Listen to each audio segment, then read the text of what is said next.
जितेंद्र सिंह गुज्जर जी को कि आएँ और अपनी बात कहें। जनाब जितेंद्र सिंह गुज्जर जी। बहुत बहुत धन्यवाद सोहेल भाई। सभा में उपस्थित सभी कर्मचारी संगठनों के पदाधिकारीगण और सामने उपस्थित बहादुर साथियों, देखिए लगातार आज हम लोग 76वें दिन यहाँ पे बैठे हैं और मुझे पूरा भरोसा है कि जब तक ये निजीकरण का जो प्रस्ताव है वो वापस नहीं होगा, हम सब लोग मजबूती से यहाँ खड़े रहेंगे, मुझे पूरा भरोसा है। दूसरा ये कि लगातार हम लोग बताते हैं आपको, कुछ ना कुछ नया बताते हैं क्या चल रहा है ऊर्जा क्षेत्र में। अभी देखिए कंसल्टेंट का माहौल चल रहा है कि भाई कंसल्टेंट आएगा कब। जैसे अभी टेक्निकल बिड ओपन होने वाली है 3 मार्च को, डेट बढ़ गई है, पहले तो 16 फरवरी को ही थी, उससे पहले तो और ही पहले तो 3 फरवरी को ही थी। लेकिन जैसे जैसे आप लड़ते जा रहे हो, अपनी ताकत दिखा रहे हो, तो कहीं ना कहीं डेट भी एक्सटेंड होती चली आ रही है। और मुझे पूरा भरोसा है कि जैसे 23 तारीख को शक्ति भवन पे आपने जो प्रश्न किया, इस प्रकार से आने वाले समय में भी अगर प्रश्न होते रहेंगे तो निजीकरण अनिश्चित काल के लिए आगे चला जाएगा। ये समझ रहे ना आप? तो इसलिए आप लगातार एकजुट रहिए। अब देखिए प्रबंधन कहता है कि बहुत घाटा है भाई, इसलिए जो है हम लोग इसको कर रहे हैं, और आप लोग सुनते नहीं हो। आप सभी कर्मचारी अभियंता हो, आप सभी लोग चाह लेंगे सब कुछ हो जाएगा। तो हम उन प्रबंधन से कहना चाहते हैं, हम लोग बिल्कुल चाह रहे हैं कि घाटा ना हो, सब कुछ ठीक रहे।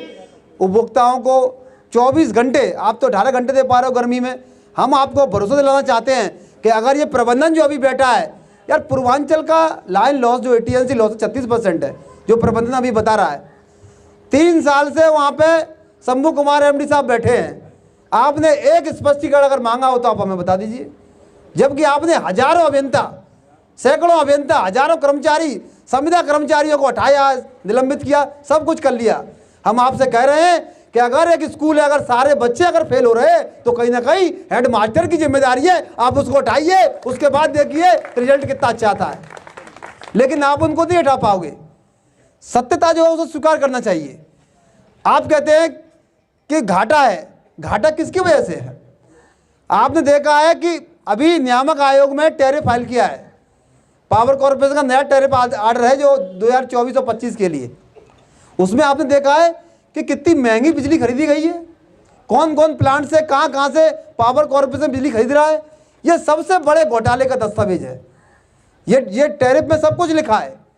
आपको जानकर बड़ी हैरानी होगी जो आपसे कहते हैं कि आपका थ्रू रेट नहीं बढ़ रहा है, आप 4 रुपया का थ्रू रेट है, आप इसको 6 रुपया करिए, आपका 3 रुपया का थ्रू रेट है, आप पे कार्रवाई करें, आप जो है टर्नअप नहीं हो रहा है, नेवर पेड उपभोक्ता में कमी नहीं आ रही है, आप सब आंकड़े कर रहे हैं। लेकिन भाई ये कौन पूछेगा कि इतनी महंगी बिजली आप क्यों खरीद रहे हैं? क्या मजबूरियां हैं आपकी? अगर आप बताइए, आप सभी लोग पढ़े लिखे लोग हैं, 1,47,000 मिलियन यूनिट खरीदनी है हमें, अगर पूरे प्रदेश को बिजली देनी है तो 1 साल के अंदर। कितना? 1,47,000 मिलियन यूनिट की बिजली। और पावर कॉर्पोरेशन ने इतनी मिलियन यूनिट, 1,47,000 मिलियन यूनिट, 5 रुपया 24 पैसे की सिर्फ बिजली खरीदी है जनरेटर से। 1 यूनिट की कॉस्ट क्या है? 5 रुपया 24 पैसा। बात समझ रहे हैं आप? अब आप हमें बात बताइए कि आपका एवरेज टैरिफ ये है, और कर्मचारियों की तनख्वाह, जो हमारा बिजनेस प्लान में लग रहा है वो पैसा, सब खर्चे मिला लो तो ये बिजली कहीं ना कहीं 7 रुपया की हमें पड़ती है। बात समझ में आ रही है आपकी?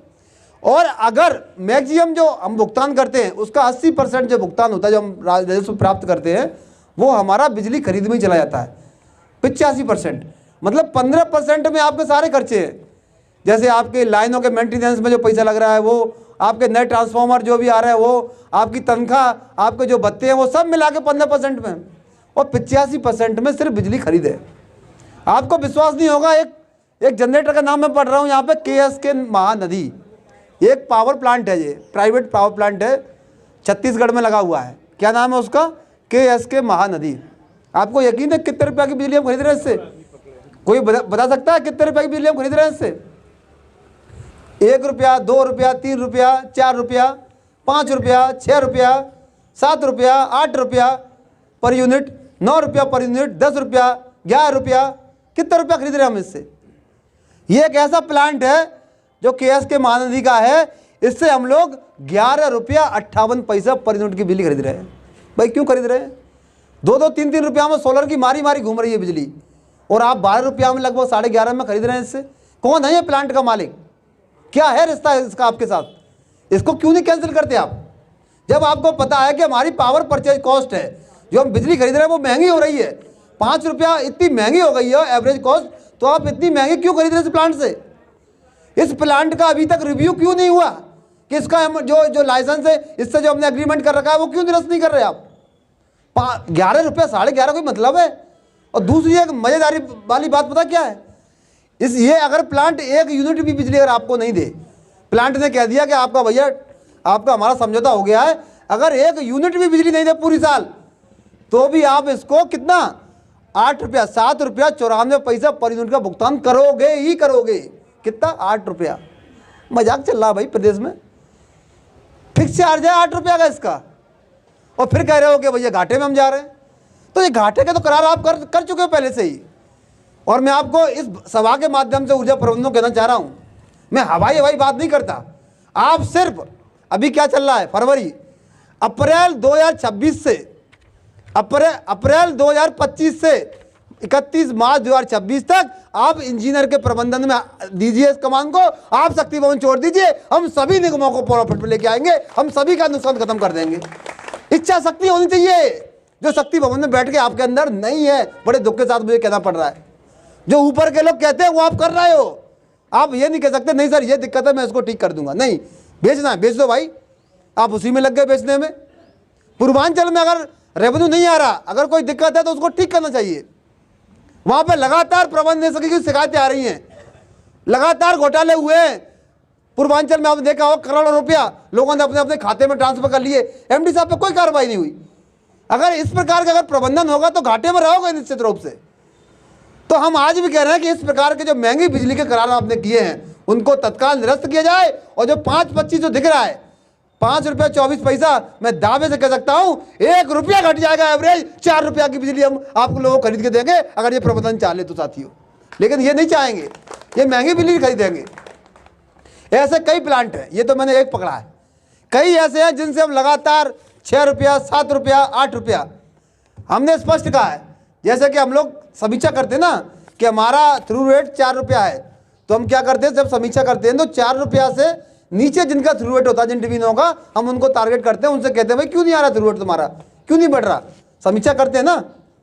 तो जब ये बताइए अब एक एक्सचेंज की समीक्षा करते हैं थ्रू रेट पे, तो जब एक प्लांट है हमारा 5 रुपया 24 पैसा हमारा एवरेज खरीद है उसकी रेट, तो हम जो ऊपर उससे खरीद रहे हैं, क्या उन प्लांटों की हमें समीक्षा नहीं करना चाहिए? तो भाई 5 रुपया ज़्यादा महंगी जो बिजली दे रहे हैं, क्या उनसे हम लें कि नहीं लें? आज की डेट में रिन्यूएबल एनर्जी बहुत आगे बढ़ रही है, सोलर मारी घूम रही है बिजली, आप क्यों नहीं लेते भाई उससे? तो मेरा अनुरोध है पावर कॉर्पोरेशन प्रबंधन से कि आप चाहते हैं वास्तव में कि निजीकरण ना हो, तो आप कम से कम जो महंगे बिजली के जो एमओयू कर रखे हैं, जो अनुबंध कर रखे हैं, उनको निरस्त किया जाए। अगर आपको समझ में नहीं आ रहा तो आप हमें बिठा लीजिए, हम बता देंगे कौन कौन से निरस्त करने हैं, बस आप करते जाइए और आप देखिए कितनी सस्ती बिजली हो जाएगी आपकी जो है। तो ऐसे कई प्लांट हैं। और दूसरा एक और मजे वाली बात,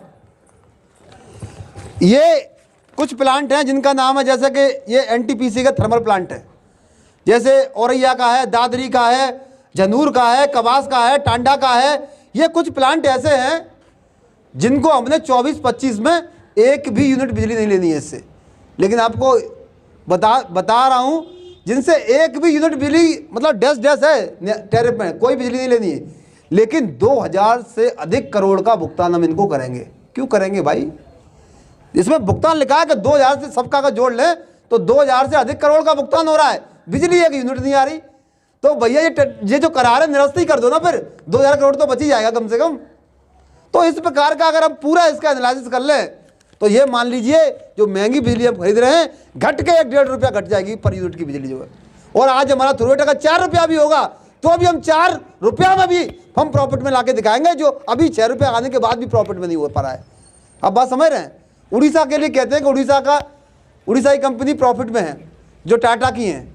मैं आपको बताऊं लाइन लॉस, एटीएनसी लॉस हमारे मध्यांचल या हमारे पश्चिमांचल या इवन हमारे पूर्वांचल से भी उनके डिस्कॉमों के लाइन लॉस ज़्यादा हैं, हमारे कम है अगर आप वहाँ की तुलना कर ले तो टाटा की। और वो प्रॉफिट में क्यों है? क्योंकि उनकी पावर परचेज कॉस्ट मात्र 2.5 रुपया है। कितनी पर यूनिट? 2.5 रुपया। हमारे यहाँ कितनी है? 5.5 रुपया। वो 2.5 रुपया हम बिजली खरीद रहे हैं। तो भैया अगर 2.5 में आप खरीद रहे हो और 4 रुपया भी पर यूनिट अगर वसूली कर ले रहे हो तो भी आप प्रॉफिट में रहोगे ना, इसलिए वो प्रॉफिट में आप इतनी महंगी बिजली खरीद रहे हो, उसके बाद हम प्रयास करने के बाद भी हम लोग घाटे में जा रहे हैं। तो ये बहुत बड़ा मुख्य कारण है जो मुझे आपको बताना था। ऐसे कई चीज़ें हैं जिस पे अगर हम लोग वर्कआउट कर लें। देखिए, लड़ाई हमारी है, और लड़ाई एक ऐसी है कि ज़बरदस्ती आपको कह रहा है कि भैया निजीकरण करना है, आप हमें सहयोग करिए। कुछ लोग ऐसे हैं जो निजीकरण के लिए बैठे हैं कि भाई निजीकरण ही कराना है। मैंने पूर्व में भी आपसे कहा था, ऐसे ऐसे आदमियों को से काम कराया जा रहा है जिसका कोई अनुभव ही नहीं शक्ति भवन में। भाई आप जो है एक आदमी को निदेशक वाणिज्य का जो है वो दे दिए कार्यभार। आपको पता है कि उसके पास बीटेक की डिग्री नहीं है, और जबकि शासन के आदेश में लिखा है कि निदेशक वाणिज्य वही बन सकता है जिसके पास बीटेक की डिग्री हो, या इलेक्ट्रॉनिक्स में हो, इलेक्ट्रिकल में हो, किसी में भी हो, लेकिन बीटेक की डिग्री चाहिए। और जिसको अभी अतिरिक्त कार्यभार दिया उसके पास इंजीनियरिंग ही नहीं है। तो आप नियम विरुद्ध काम कर रहे हो और फिर उससे कहोगे कि बिजली विभाग प्रॉफिट में हो जाएगा। क्या क्या मतलब, किस बात, किस स्तर पर काम हो रहा है जो है। और अगर उनसे कह दो कि नहीं ये गलत है तो कहेंगे यार हम कर रहे हैं, हमारी मर्जी। आप कौन होते हो भाई? संगठनों का यही काम है, अगर गलत है तो हम गलत बोलेंगे, जो आपको करना है आप कर लीजिए। बात समझ रहे हैं आप सभी लोग? तो आप लोग बिल्कुल सत्य के रास्ते पर चल रहे हैं, अपने घर को बचाने की लड़ाई लड़ रहे हैं। संघर्ष समिति का हमेशा ही कार्य रहा है कि संघर्ष और सुधार।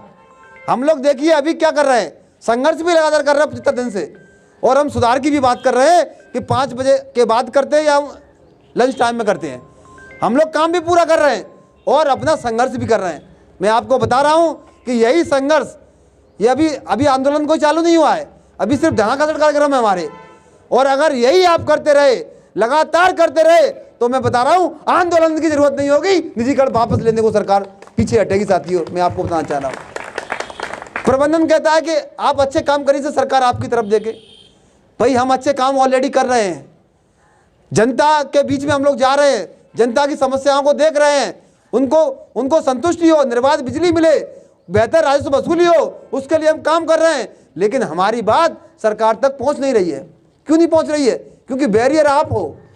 आप जो कहोगे वो सरकार सुनेगी, न कि हमारी। हम आज भी कह रहे हैं कि चीफ सेक्रेटरी साहब से हमारी बात कराई जाए, ना हम सब जाने कि निजीकरण में कोई फायदा नहीं है। निजीकरण को अगर निरस्त कर देंगे तो प्रदेश की जनता को, जो ग्रामीण क्षेत्र है जिनको आप 18 घंटे अभी दे रहे हैं, हम 24 घंटे भी देंगे तो भी हम प्रॉफिट में रहेंगे। ये हम समझाएंगे उनको। आप हमारी वार्ता तो कराइए, लेकिन आप न वार्ता कराओगे और न निजीकरण को जो रोकने में कोई काम करोगे। आप तो प्रयास कर रहे हो कि कैसे निजीकरण हो, कैसे हम लोग यहाँ से जाए। तो इस प्रकार का निजीकरण हम लोग अगर जबरदस्ती, ना उपभोक्ताओं को आप सुनोगे, ना कर्मचारियों की आप बात सुनोगे। सबसे बड़े स्टेक होल्डर तो उपभोक्ता ही है, फिर उसके बाद कर्मचारी हैं। अगर आप उनसे नहीं सुनोगे, उनकी बात नहीं सुनोगे और जबरदस्ती तानाशाही रवैया पूर्व अपनाते हुए अगर निजीकरण किया गया तो इसका पुरजोर विरोध किया जाएगा। जब तक एक एक सांस रहेगी तब तक विरोध किया जाएगा। आपको जो करना है आप कर लीजिए। इसलिए आप लोग पूरी ईमानदारी के साथ 2 बजे यहाँ खड़े हुआ करिए। आप लोग बहादुर साथी हैं।